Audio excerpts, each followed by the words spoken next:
Erick Thohir menjadi salah satu sosok yang mendaftarkan diri menjadi bakal calon Ketua Umum PSSI pada pemilihan yang akan dilakukan di KLB 16 Februari 2023 mendatang. Majunya Erick Thohir ini bersama dengan dukungan dari tokoh-tokoh penting klub Liga 1 maupun Liga 2, seperti Kaisang Pangarep dari Persis Solo, Raffi Ahmad Trans Nusantara, dan tak terkecuali Sriwijaya FC. Majunya Erick Thohir dinilai bisa membawa perubahan positif bagi persepak bolaan tanah air.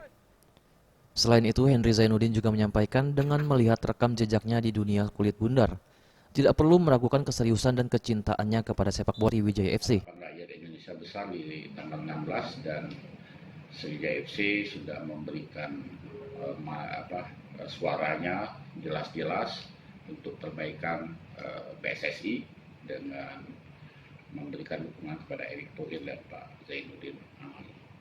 Dan Erick Thohir orangnya pertama muda dan cerdas dan tentu diterima oleh semua kalangan.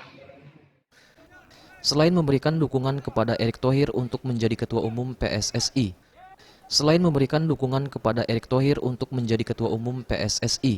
klub berjuluk Laskar Wong Kito juga memberikan dukungan kepada. Selain Erick Thohir, ada juga nama Lanyala Mataliti, Arif Putra Wicaksono, Doni Setiabudi, dan Fahri Jamie Francis yang maju dalam pencalonan Ketua Umum PSSI.